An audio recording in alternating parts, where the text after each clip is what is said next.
15वीं battalion में पदस्थ आरक्षक मदन लाल की मौत के बाद उसकी पेंशन रखैल पत्नी ले रही थी। इसकी व्याहता पत्नी ने शिकायत मल्हारगंज थाने में की। पुलिस ने जांच के बाद रखैल को गिरफ्तार कर लिया है।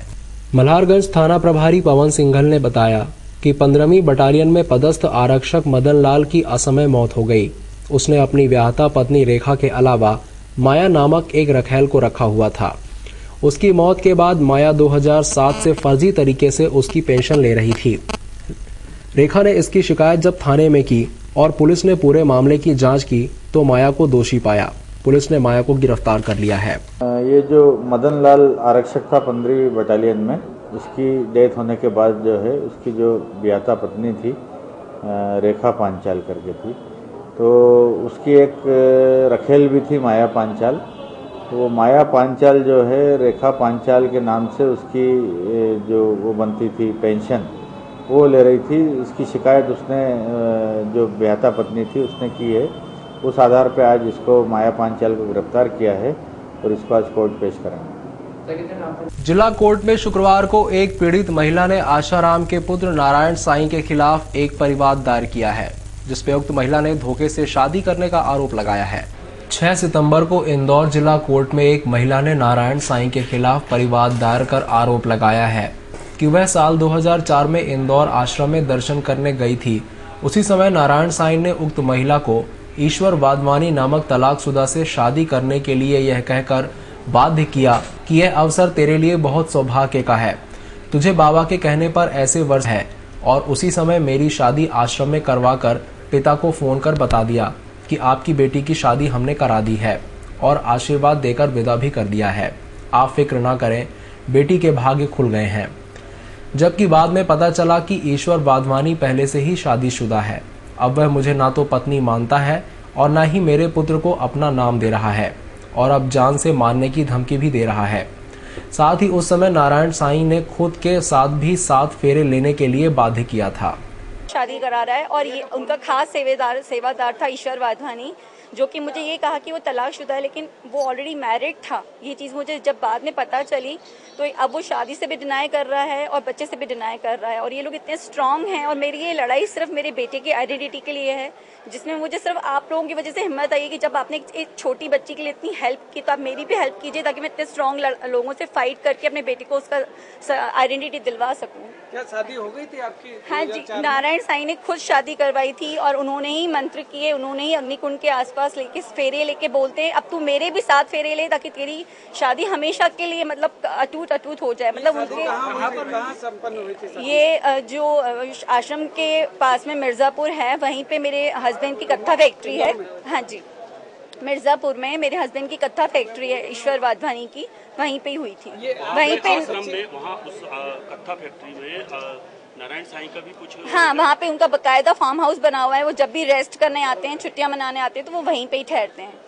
आपने कुछ फोटोग्राफ्स और सीडी, एक सेकंड, आपने कुछ फोटोग्राफ्स और सीडी भी पेश किया? नहीं, एक्चुअल में ये विदाउट प्लानिंग, कुछ पहले इन्फॉर्मेशन नहीं, कुछ नहीं, कोई पेरेंट्स नहीं, कुछ नहीं। मैं सिर्फ दर्शन करने गई अचानक में और इन्होंने कहा कि तेरे को जो है आज मेरे ऐसे करके आज्ञा में करवा दी, और बाद में मेरे फादर को फोन करके कहा कि मैंने रीना की शादी करवा दी और उसको आशीर्वाद के रवाना कर दीजिए। आपने इतनी जल्दी जजमेंट क्यों लिया कि शादी करना है? क्यों, क्या करना? नहीं, वो इतनी ज्यादा श्रद्धा थी कि हमने कभी आर्ग्यू किया ही नहीं। गुरु माने उनकी आज्ञा खत्म हो गई और उन्होंने कहा कि तेरे तो नसीब खुल गए कि तेरी शादी खुद परमात्मा करवा रहा है। अब क्या प्रॉब्लम हो गई? उसके बाद क्या प्रॉब्लम? नहीं, अब वो यही है ना कि अब ना वो शादी मान रहे हैं, ना बच्चे को नाम दे रहे हैं, ना मेरा कोई सुनवाई हो रही है। इस पूरे मामले को लेके मासूम भाई बहन के साथ मंदिर परिसर में यौन शोषण का मामला सामने आया है। मंदिर ट्रस्टियों ने पुलिस कार्रवाई नहीं करने के लिए पीड़ित परिवार पर दबाव भी बनाया, लेकिन पुलिस अधिकारियों के सामने मामला आने के बाद शिकायत दर्ज की गई है। घटना गुरुवार को दोपहर में शहर के ख्यात गीता भवन मंदिर परिसर में हुई। यौन शोषण की शिकार मासूम भाई बहन हैं। जहां भाई की उम्र 9 साल है, वहीं बहन की उम्र महज 4 साल ही है। मासूम लड़के ने बताया कि मंदिर परिसर में बाथरूम में उनके साथ हरकत की गई। तो उन्होंने मेरा हाथ पकड़ के बार बोला था कि चेन खोल के पकड़। तो एकदम मेरे को एकदम उन्होंने चाकू जैसा दिखाते, एकदम मैं भगा। फिर मेरी बहन को पकड़ के सिगरेट जला के बार आ गया। पीड़ित परिवार जब दिन में थाने पहुंचा, तभी मंदिर प्रबंधन का एक व्यक्ति और ट्रस्टी उन्हें दबाव बनाकर थाने से बिना शिकायत करे ले गए। कहाँ की घटना है ये मंदिर में हुआ था। कौन सा मंदिर? गीतावन मंदिर में। गीतावन मंदिर में ही? हाँ, शौचालय के अंदर हुआ और वो आदमी वहाँ से भागा। ये ने उनको बुलाया तो ये वापस गया। तो इसने देखा उधर कि उधर गया वो आदमी, तो ये वापस गेट के पीछे अपने श्रीनाथ मेडिकल के वहाँ से पीछे वाला गेट है गीतावन हॉस्पिटल का, वहाँ लगाया कैमरा, वहाँ से वहाँ तक का पूरा दिखता है। पीड़ित परिवार के दबाव की जानकारी लगते ही क्षेत्रीय पार्षद दिलीप शर्मा परिवार को साथ लेकर एसपी से मिले, तब कहीं जाकर आरोपियों के खिलाफ मामला दर्ज किया जा सका। मामला था ये कल जो घटना हुई थी उसके बाद फिर आज रिपोर्ट आपने स्वयं आके यहाँ करवाई? देखिए, कल की ये घटना है करीब 3 से 4 के बीच की। ऐसा उन लोगों का कहना है फरियादी पक्ष का कि भैया हमारे 2 बच्चे ये दोनों वहाँ पे गीतावन मंदिर में साफ सफाई का काम करते हैं। पुलिस ने दोनों मासूम बच्चों के परिजन की शिकायत पर मामला दर्ज कर लिया है। प्रदेश के उद्योग मंत्री कैलाश विजयवर्गीय ने मीडिया से चर्चा के दौरान कहा कि नरेंद्र मोदी को प्रधानमंत्री पद का उम्मीदवार घोषित करने से विधानसभा चुनावों की सीटों पर कोई फर्क नहीं पड़ेगा। उद्योग मंत्री विजयवर्गीय ने कहा कि मेरी व्यक्तिगत राय यह है कि आज मुस्लिम समाज भी विकास चाहता है। विजयवर्गीय ने कांग्रेस पर निशाना साधते हुए कहा कि कांग्रेस को नेतृत्व देना देश को बर्बाद करना होगा। सिंधिया के संबंध में पूछे गए सवाल के जवाब में उन्होंने कहा कि कांग्रेस ज्योतिरादित्य सिंधिया का बलिदान दे रही है, क्योंकि मध्य प्रदेश में तीसरी बार भाजपा को सरकार बनाने से कोई नहीं रोक सकता। उन्होंने कहा है कि अगर मोदी को भी बहुत जल्दी अगर प्रमोट किया गया तो कई सीटों पर प्रभाव पड़ सकता है। ऐसा नुकसान होगा मध्य प्रदेश में भाजपा को? मैं नहीं समझता कि चर्चा का विषय ये था। और जहाँ तक मेरी व्यक्तिगत राय है, अब मुस्लिम समाज के लोग भी समझने लगे हैं कि इस देश में विकास कौन कर सकता है, क्योंकि कांग्रेस ने जिस तरीके से महंगाई बढ़ाई है, रुपये का अवमूल्यन किया है, इसलिए समझ में आ गया कि इस देश में नेतृत्व कांग्रेस के हाथ में देना मतलब देश को बर्बाद करना है। और पिछले गुजरात चुनाव में आपने देखा होगा, बहुत सारे मुस्लिम लोगों ने गुजरात में मोदी जी को वोट दिया। तो ये भ्रांति दूर कर लेना चाहिए कि मोदी जी के कारण कोई मुस्लिम समाज नाराज है। आज मुस्लिम समाज भी विकास करना चाहता है। मुस्लिम समाज भी चाहता है कि यह देश जिस तरीके से गहरे गड्ढे की ओर जा रहा है, अगर कोई बचा सकता है तो नरेंद्र मोदी बचा सकते हैं। इसलिए मेरी व्यक्तिगत राय है कि नरेंद्र मोदी जी के प्रधानमंत्री डिक्लेयर होने से देश के अंदर, किसी भी राज्य के अंदर सीट का प्रभाव कम होगा, ऐसा नहीं है, बल्कि और बढ़ेगा। जो मोदी जी पारी, क्योंकि मोदी जी खुद भी जो है वो ये कह रहे हैं कि वो कभी प्रधानमंत्री बनने का सपना नहीं देख रहे, जिसने सपना देखा वो बर्बाद हुआ। देखिए, उनकी व्यक्तिगत राय है। मैंने कहा ना कि हमारे यहाँ जो भी निर्णय होता है वो पार्टी करती है और समग्र रूप से होता है, व्यक्ति नहीं करता है। मैं सपना देख लूँ कि मैं अगली बार सरकार बनेगी और गृह मंत्री बनूंगा, तो ऐसा नहीं होता। हमारे यहाँ पार्टी निर्णय करती है। हो सकता है अगली बार सरकार बने और मैं मंत्री भी नहीं बने, तो ये निर्णय पार्टी करती है बैठ के। और इसलिए भारतीय जनता पार्टी में और अन्य दलों में अंतर ये है कि भारतीय जनता पार्टी में व्यक्ति निर्णय नहीं करता, पूरी पार्टी निर्णय करती है। इसलिए किसी के भी कहने से कोई बहुत ज्यादा प्रभाव नहीं पड़ता। ज्योतिरादित्य सिंधिया को जिस तरह नया पद मिला है, क्या लगता है कितना नुकसान बीजेपी को? कि जिस तरीके से शिवराज जी की आंधी मध्य प्रदेश के अंदर है, तो कांग्रेस सोच रही थी कि हम किसका बलिदान करें, तो उनको एक अच्छा चेहरा दिखा ज्योतिरादित्य सिंधिया का। तो मध्य प्रदेश में उनका बलिदान कांग्रेस की ओर से हो रहा है। और मैं समझता हूं कि सरकार तो बननी है, इसमें कोई फर्क नहीं है, कोई किसी को शंका भी नहीं। शिवराज जी अगले मुख्यमंत्री होंगे, इसमें भी कोई शंका नहीं। अब ज्योतिरादित्य सिंधिया जी का क्या होगा, ये तो उनको सोचना है। शहर में एक 8 साल की मासूम बच्ची के साथ पड़ोसी युवक द्वारा बलात्कार का सनसनीखेज मामला सामने आया है। आरोपी बच्ची को उसके घर से उठाकर ले गया था।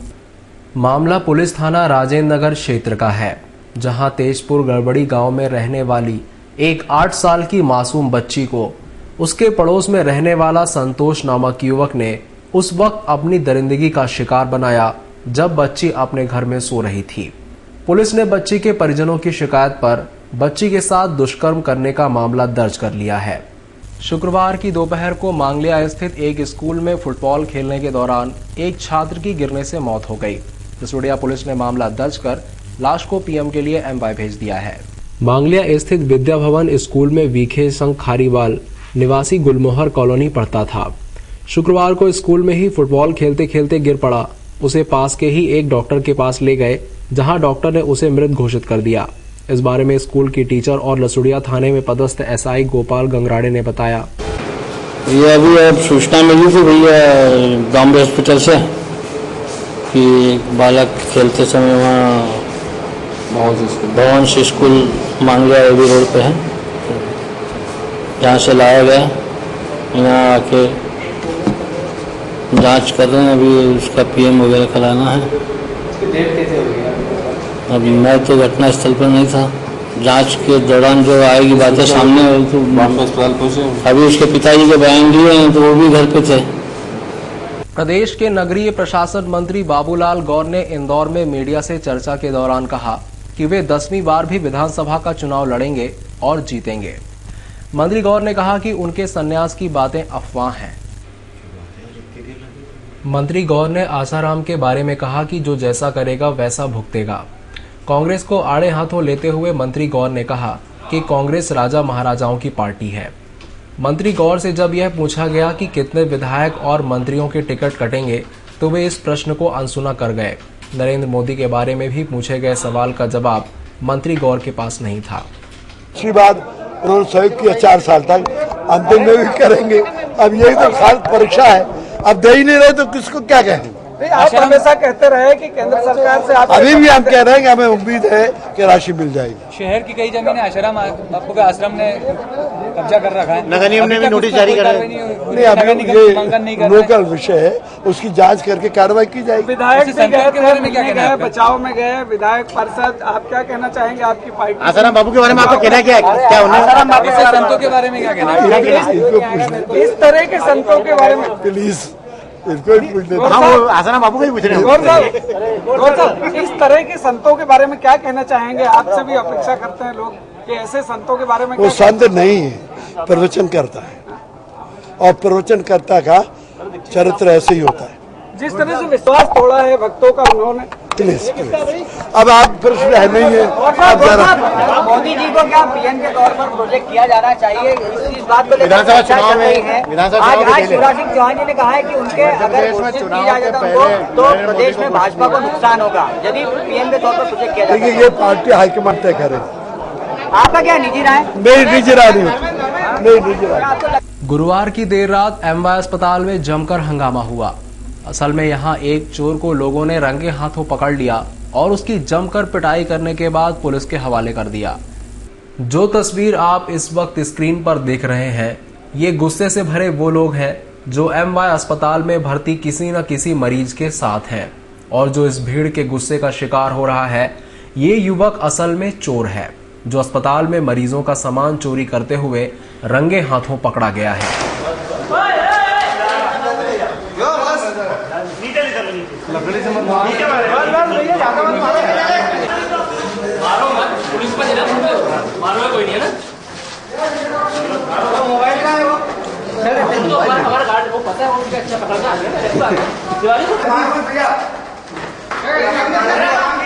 लोगों के गुस्से का शिकार हुए इस युवक का नाम रामधन है और यह ब्राउन शुगर का नशा करने का आदी है। इसी के चलते यह अपनी नशे की लत पूरी करने के लिए चोरी जैसी वारदात को अंजाम देता है।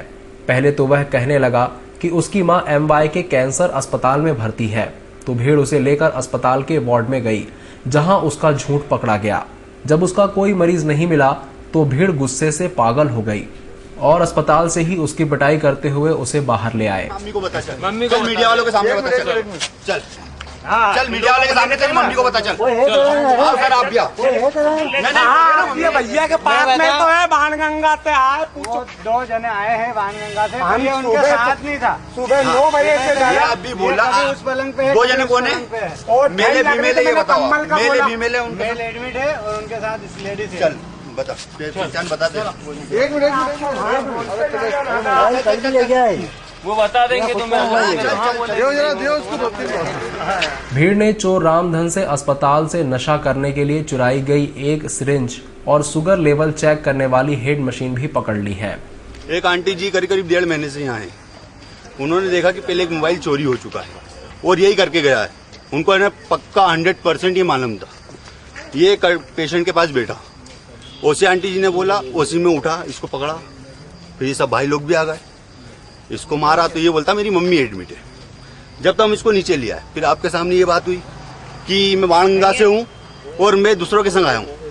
और आपके सामने अभी जो इसको लेके गए वो अम्मा जी ने भी मना कर दिया है कि ये मेरा संगी है। भीड़ का गुस्सा जब उसकी पिटाई के बाद कुछ कम हुआ तब कहीं जाकर चोर को पुलिस के हवाले किया गया। बुधवार को मयूरनगर की मासूम बच्ची के साथ दुष्कर्म करने वाले आरोपी को पुलिस ने गिरफ्तार कर लिया है। पुलिस थाना आजाद नगर ने बुधवार को मयूरनगर में रहने वाली एक मासूम बच्ची से दुष्कर्म करने वाले आरोपी को गिरफ्तार कर लिया है। आरोपी वैसे तो कल रात से ही पुलिस हिरासत में था, क्योंकि पुलिस ने शंका के आधार पर आरोपी को पकड़ा था। बच्ची के पहचानने के बाद आरोपी के खिलाफ कार्रवाई की गई। कल की घटना है मयूरनगर मूसाखेड़ी के अंतर्गत 6 साल की बच्ची के साथ जो घटना घटी थी, उसके साथ दुष्कर्म किया गया, उसकी रिपोर्ट उसकी माँ और पिताजी ने कल 8:30 बजे करीब रिपोर्ट करी। वो लोग क्या माता पिता उसके बाहर काम करने जाते हैं, वो स्कूल छोड़ के गए थे। जब वो 2 बजे घर पे आई तो उसके पड़ोस में रहने वाला संजू संजय तथा लक्ष्मण कनेर है, उम्र करीब 30-32 साल का, उसने उसके साथ दुष्कर्म किया और उसके बाद वहाँ से वो फरार हो गया। रिपोर्ट पर हमने कनाडिया रोड स्थित संचार नगर में एक वृद्ध महिला के प्लॉट पर बीती रात हथियारबंद बदमाशों ने जमकर उत्पात मचाते हुए वहां बने कच्चे मकान में तोड़फोड़ की। पीड़ित परिवार ने इसकी शिकायत आईजी से की है। कनाडिया रोड स्थित संचार नगर एक्सटेंशन में फूलबाई दुबे का प्लॉट है, जिस पर एक पक्का कमरा बना है। बीती रात कुछ बदमाश मोटरसाइकिल पर सवार हथियार से लैस होकर पहुंचे और तोड़फोड़ कर प्लॉट खाली करने की धमकी दे डाली। वृद्धा अपने बेटों के साथ इसकी शिकायत करने आईजी ऑफिस गई, जहां उसके पुत्र सौरभ ने बताया कि हथियार से लैस बदमाश अपने आप को उमा शंकर के आदमी बताते हुए वहां जमकर तोड़फोड़ कर हमें जान से मारने की धमकी दी। कई महीने से बहुत सारे गुंडे बदमाश आ रहे हैं, जैसे कल भी उमा शंकर करेटिया है कोई, उनके लोग आए थे और वो तोड़ाफोड़ी करी। उन लोगों ने बिजली मीटर वगैरह तोड़ दिया है, कमरा पूरा तोड़ दिया है और जान से मारने की धमकी दी है। कल मेरे ऊपर भी उन लोगों ने पिस्टल लड़ा दी थी। क्यों करी तोड़ाफोड़ी, क्या कारण? उनका कहने का मतलब है कि प्लाट उनका है, उनकी रजिस्ट्री वो 2008 की बता रहे हैं और मेरी रजिस्ट्रेशन 2002 की है। वहीं भाजपा नेता उमा शंकर ने इस मामले में अपने आप को निर्दोष बताते हुए कहा, दूसरी चीज़ उससे संबंधित मालिक को भी नहीं जानता हूँ मैं, कभी इनसे फ़ोन पे चर्चा नहीं हुई मेरी, मैं उस स्पॉट पे नहीं गया हूँ। मुझे सिर्फ मेरे जो मित्र हैं जो मेरे साथ रहते हैं सुभाष पंडित, उनने ये बताया कि मैंने इस प्लाट का एग्रीमेंट किया और सारे डॉक्यूमेंट्स G9 हैं, तो मैंने G9 कागज़ हैं तो आप प्लाट खरीद लो, कोई परेशानी नहीं है। और पार्टी का खुद का बोले बना हुआ उस पर एक झोपड़ी बनी हुई थी, तो बोले हम उस पर काम करने जा रहे हैं, तो उसको हमने प्लान करी, जबकि वहाँ कोई मकान नहीं था, कोई चौकीदार कोई भी नहीं था। तो डिसमेंटल किया उनने, झोपड़ी जो बनी थी। उस बीच में कुछ असमझ तक उनकी तरफ से आ गए, तो मुझे फ़ोन करके बताया पंडित जी ने कि कुछ गुंडे बदमाश 8-10 जने आ गए। मैंने अपने को किसी से झगड़ा नहीं करना है, आप सीधे थाने पे जाएं और आपके भी कागज़ लेके जाओ, उनका ने कागज़ हो तो वो भी आएंगे, दोनों निष्पक्ष जो जाँच हो उसमें, और जिसका प्लाट उसको मिले। सियागंज बाजार में वाणिज्यकर विभाग के द्वारा की जा रही सर्वे कार्रवाई के विरोध में सियागंज के व्यापारियों ने सड़क पर उतरकर विरोध प्रदर्शन किया। व्यापारियों ने सर्वे की कार्रवाई के विरोध में आज सियागंज बंद का आह्वान भी किया। सियागंज बंद के दौरान व्यापारी बड़ी संख्या में सड़क पर उतरे और पूरे क्षेत्र की दुकानें हंगामा करते हुए बंद करवाईं।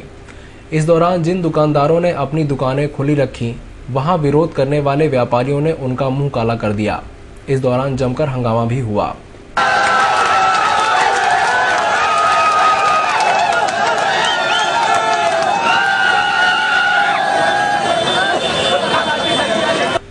सियागंज किराना होलसेल व्यापारी संघ के अध्यक्ष रमेश खंडेलवाल ने मीडिया से चर्चा के दौरान बताया कि वाणिज्यकर विभाग के अधिकारी सर्वे के नाम पर आए दिन व्यापारियों को प्रताड़ित कर रहे हैं।